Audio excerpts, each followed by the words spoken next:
Bona tarda. Avui parlarem de festes d'hivern, el cicle festiu que s'escau des de Nadal fins al Carnaval. Unes festes que es caracteritzen pel canvi de papers, per la inversió, per la transgressió de l'ordre establert, per la broma, per la sàtira, per les disfresses. D'alguna manera, podríem dir que és un cicle festiu que en conjunt representaria el que va ser el Carnaval antic. De Nadal a Carnestoltes, 7 setmanes desimboltes, que diu el refrany i que ens indica el caire d'aquestes festes.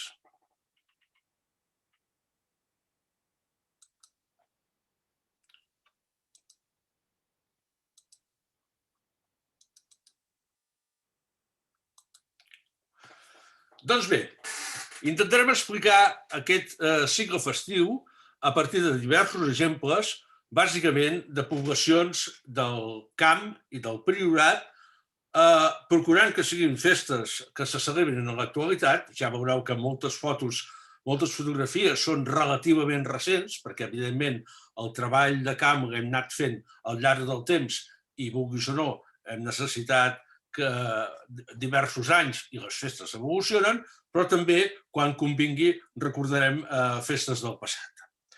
Doncs endavant. Dia de Sant Esteve, a Margalef de Montsant, població del Priorat, podem observar a les persones del poble portant pastissos, portant alguna mena d'aliments, moltes vegades elaborats per elles mateixes. Les porten a l'església com ofrena al nen Jesús, perquè aquesta dinàmica d'oferir a la parròquia, d'oferir en el moment de la missa algun tipus de producte, general moltes vegades un producte dolç, que després serà subhastat i adquirit per la mateixa gent de la població, és un mecanisme característic de finançament de la festa. És una pràctica que trobem molt sovint, per exemple, en la festa de Sant Antoni, on hi ha un acte característic que perviscut en moltes poblacions que se'n diu l'oferta, sobretot poblacions del que serien les Terres de l'Ebre, la Ribera, Terra Alta, el Baix Ebre, Montsià i després també cap al País Valencià, però de fet havia estat una pràctica molt comuna. Serveix aquest exemple de Margalef per entrar en una dinàmica de festa que ens l'anirem trobant en diversos moments. Després de Sant Esteve tenim els Innocents. A la festa dels Innocents sí que ja podem reconèixer, encara avui, evidentment, amb tots els canvis que s'han introduït a la nostra societat, aquest caire de transgressió, aquest caire de broma, de sàtira que tenia o que té el cicle hivernal. Innocents és la festa de les llufes, de les bromes a la canalla, ara de les notícies fake, els mitjans de comunicació, que a vegades costa diferenciar de les que surten cada dia, però en tot cas, d'alguna manera, conserva una mica aquest caire, que abans era molt més ric en costums.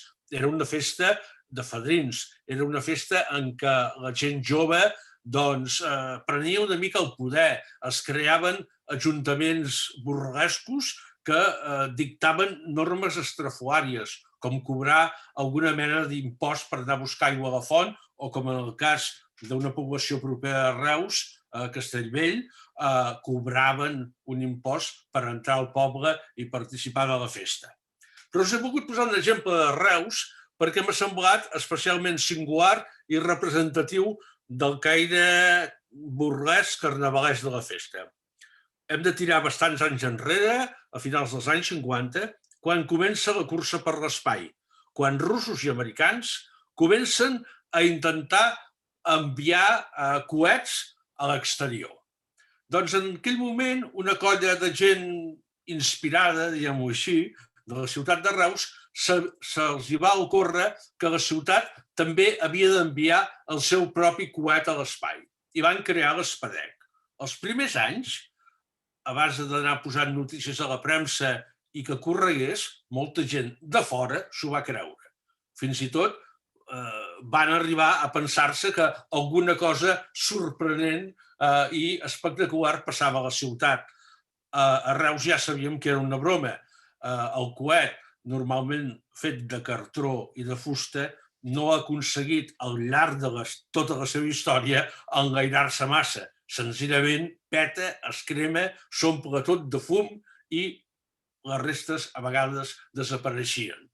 Aquesta és una mascarada, és una broma carnavalesca que va anar durant en el temps i que ha perviscut fins a l'actualitat. En l'actualitat l'organitza l'associació, la Colla del Ball de Diable, i hem arribat a fer o hem arribat a veure espetecs realment espectaculars, com aquest del 2008, en el qual es va intentar fins i tot enviar un astronauta a l'espai. Si mireu la premsa, descobrireu que tradicionalment l'intent sempre fracassa, però la gent que hi participa s'ho passa d'allò més divertit. També per innocents, al Priorat, a Bellmunt, es fa la badejada. La badejada és un àpat de fesols i de bacallà, un àpat col·lectiu.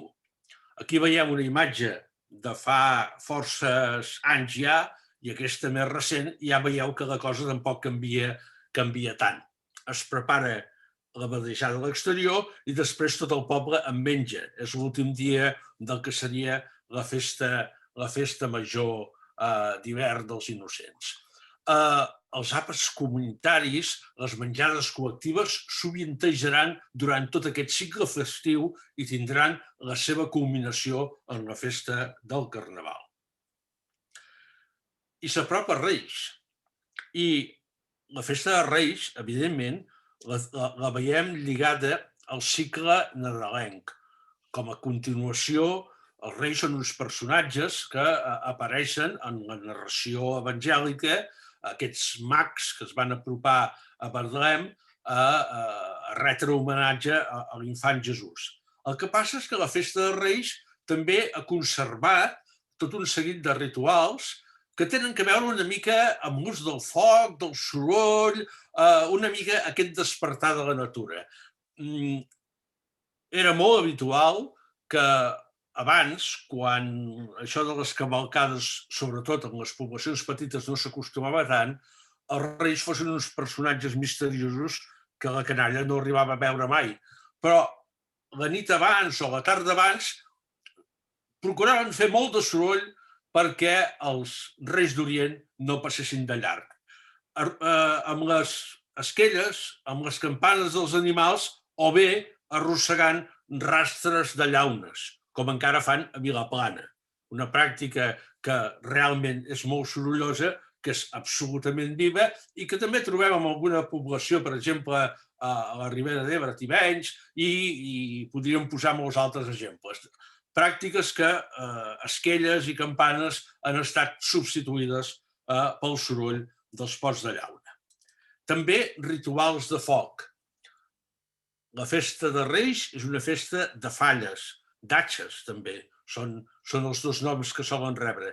Atxes o falles d'espígol que la canalla encén per anar a esperar els Reis.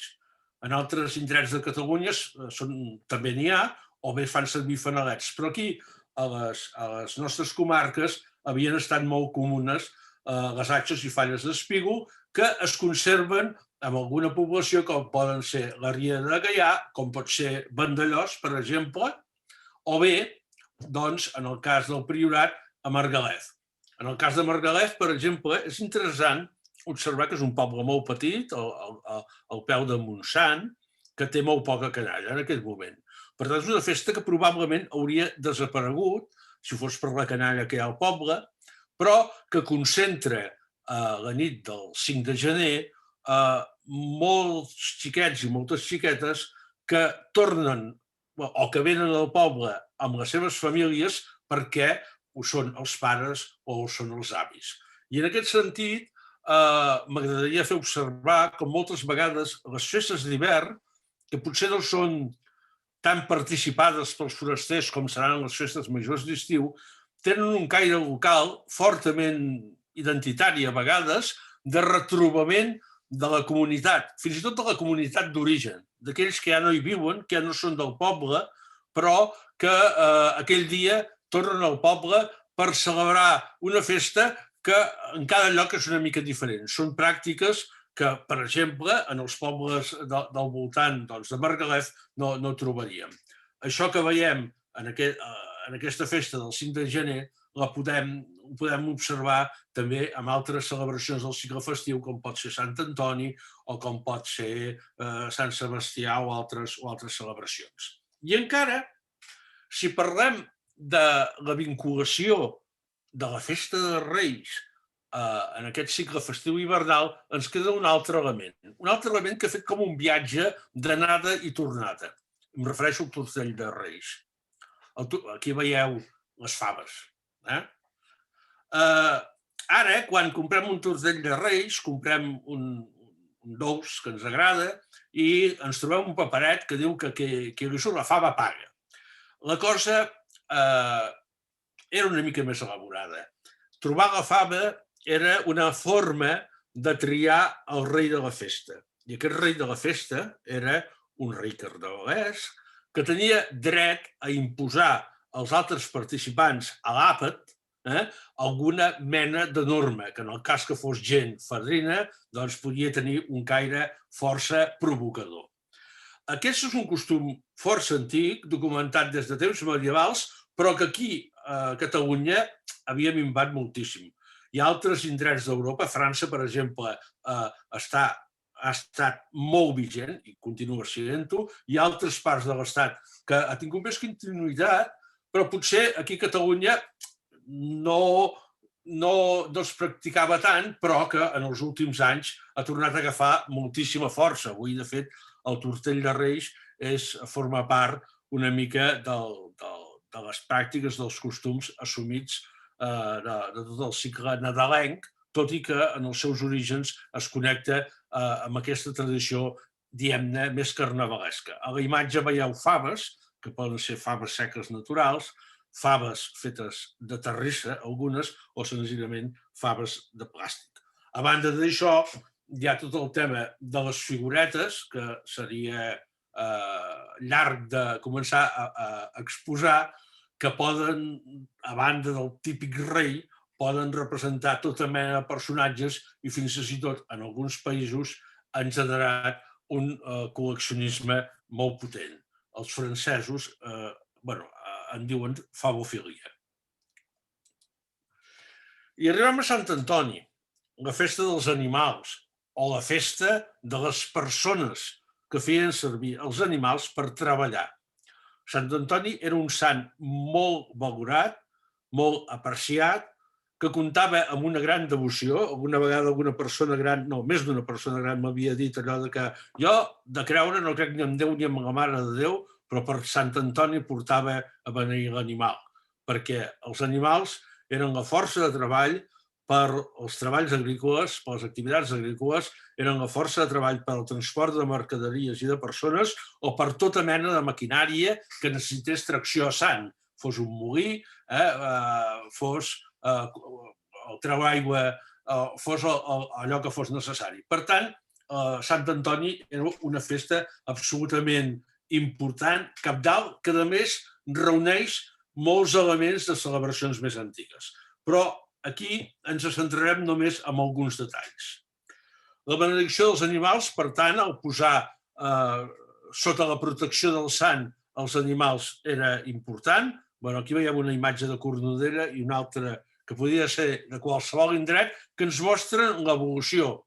Per una banda, han desaparegut els animals de treball, pràcticament perquè no se'n fan servir a les tasques agrícoles i també perquè l'agricultura en alguns indrets ha deixat de ser l'activitat productiva més significativa, evidentment, igualment amb el transport, i en molts casos la presència de cavalleries es vincula a activitats d'hípica o de passejades a cavall, és a dir, centres que utilitzen les cavalleries per activitats de lleure, d'oci i, evidentment, també la benedicció d'animals de companyia, d'animals domèstics de companyia, que poden ser un conill, una tortuga o un peixet dins d'una peixera.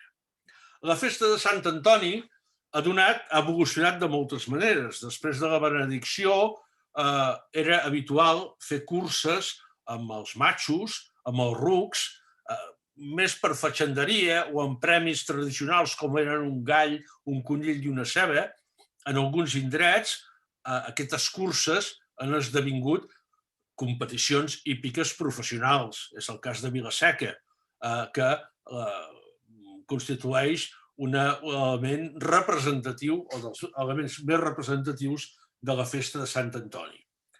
I sobretot, a les nostres comarques, el que ha quedat com a important, com a representatiu de la festa de Sant Antoni, són els tres tombs.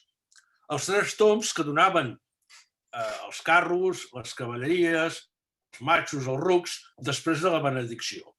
Si mirem una mica enrere amb el temps i ens n'anem això en els darrers anys del segle XX, ens trobem que els tres tombs anaven fent-se moltes vegades a partir dels animals i dels carros que encara quedaven en les poblacions, en els pobles.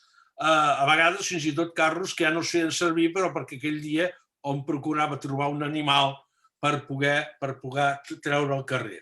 És cert que això avui ha canviat i ens trobem amb tres tombs que, per un costat, tenen un factor enormement interessant, que és que han servit per conservar un patrimoni de carruatges, un patrimoni fins i tot de tècniques de conducció que permeten esdevenir un museu al carrer en què es veuen totes aquestes peces.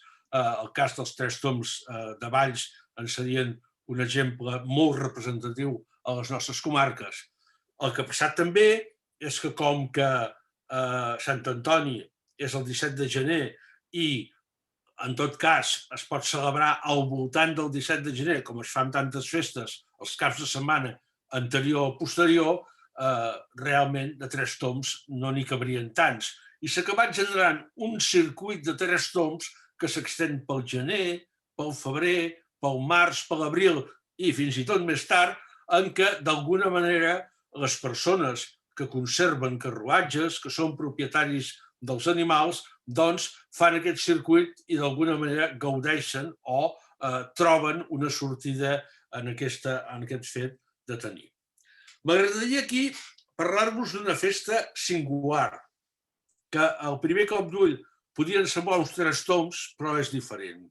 És l'encamisada, aquí veiem el penó de Sant Antoni, això seria comú a totes les celebracions, però l'encamisada té una particularitat, que és que es basa en una llegenda. De fet, una encamisada és una maniobra militar antiga en què s'ataca per sorpresa l'enemic i que els components d'un mateix bàndol, per evitar fer-se mal entre ells, es posen algun element, per exemple, un drap blanc, que permeti diferenciar-se si l'atac es produeix a la foscor o a la boira. Doncs aquest nom d'aquesta maniobra militar ha acabat donant nom a diverses festes, que n'hi ha algunes escampades per tot el territori de l'Estat i que en el cas de les nostres comarques la trobem a Falset. Efectivament, vinculada a una llegenda militar dels falsetans atacant, resistint i guanyant a l'invasor perquè s'havien posat tots una camisa blanca. Això també ara s'ha convertit en que aquesta camisa blanca s'ha homogeneitzat amb la idea que s'ha de portar el vestit tradicional, el vestit de modà català. I per tant, més enllà d'uns tres tombs i més enllà de la participació de gent de fora, perquè bàsicament l'encamisada de Falset reuneix a la gent de Falset i de la comarca, doncs aquest detall de singularitat l'ha fet una de les festes tradicionals, doncs ja també en aquells moments declarada d'interès nacional. Un detall important és que l'encamisada té dues sortides. A la vetlla de Sant Antoni o del cap de setmana, jo soc dels que sempre considero que les festes que se celebren al cap de setmana proper a la data del calendari les considero com que se celebren dins del calendari quan toca, perquè tal com funciona el nostre món seria molt difícil per a algunes festes sobreviure exactament a ser celebrades entre setmana. Doncs, en el cas de l'encamisada, en la desfilada de l'Ametlla hi participen els diables. Un ball de diables petit, amb les característiques pròpies del Baix Camp i el Priorat, això en podem parlar un altre dia, en què cada diable es porta les seves carreteres i que encapçalen la desfilada. Per tant, un element de foc. Un foc que era present en moltes poblacions. Us he posat una foguera d'escó, en aquest cas m'he anat a la Ribera, perquè d'alguna manera el Camp i el Priorat es trobeu al límit d'alguns costums. I és cert que a partir de la Ribera, encara avui, la foguera és un dels elements centrals, a partir de les Terres de l'Ebre, és un dels elements centrals de la festa i en el nostre cas, en el cas, doncs, per exemple, del Priorat del Camp, ha quedat pràcticament desapareguda. Això sí que és una foguera, ja fa uns anys, del Mar Roig. Heu de pensar, en aquest cas per Sant Sebastià, que a les festes d'hivern, com a festes de carrer, es trobaven en unes condicions meteorològiques adverses, fred. I, per tant, moltes vegades la foguera era un element simbòlic, però alhora un element pràctic. Al voltant de la foguera es poden coure aliments, però sobretot es balla, es fa vida. La foguera era el centre de la festa. La festa de Sant Sebastià al Mar Roig ha conservat bastants, per no dir quasi bé tots, els elements d'aquestes celebracions. De matí, les captes. Captes per les cases en les quals, un cop més es trobem en aquest sistema d'autogestió festiva, d'autofinançament de la festa, que allò que aportarà la gent després serà subhastat a benefici de la festa.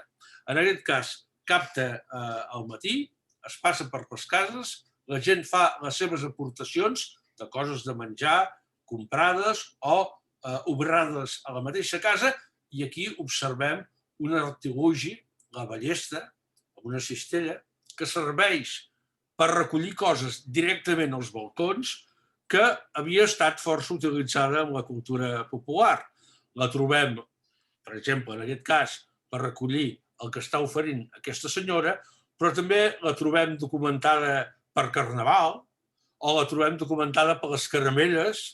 És a dir, era un estri de fusta que es desplega i permet que les persones, sense baixar del balcó o sense sortir de la finestra, facin una ofrena, facin una aportació o bé, per exemple, recollint alguna cosa.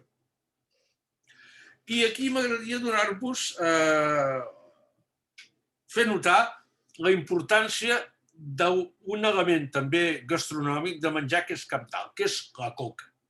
La coca és un producte molt senzill de fer, farina, ous, sucre, oli, hi pot haver variants, hi pot haver algun tipus d'herba aromàtica que l'enriqueixi, però és senzilla de fer. I les coques són l'element central de moltes d'aquestes celebracions perquè es reparteixen, es venen pels carrers del poble, però també s'acaben subhastant al començament de cada ballada i la persona que aconsegueix quedar-se la coca és la que comença el ball.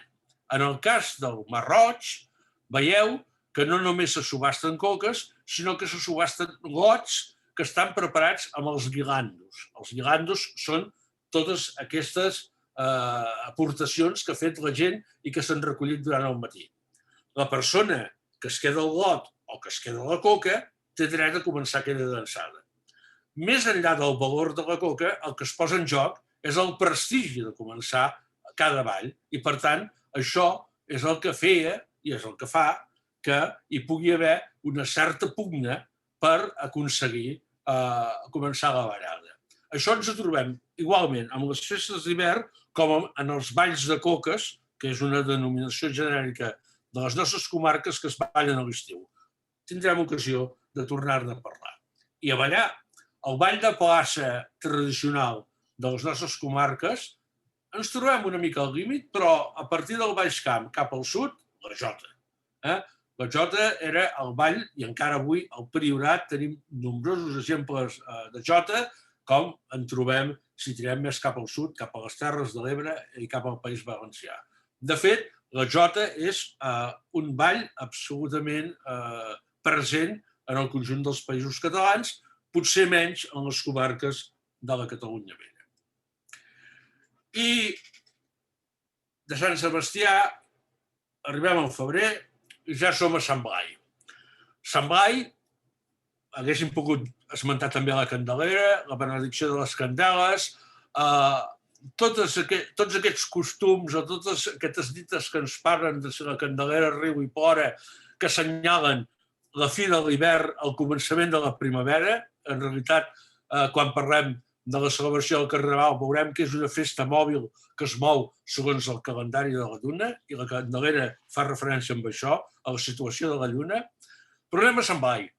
Sant Blai, benedicció dels aliments, Sant Blai ens guardi del mal de gola, benedicció sobretot d'alguns aliments, i en el cas us he volgut posar aquí un exemple que a Reus el tenim molt arrelat, que són els blaiets. És una galeta pròpia de Sant Blai que, millor o pitjor, porta impresa la imatge del sant i que es portava a Madrid.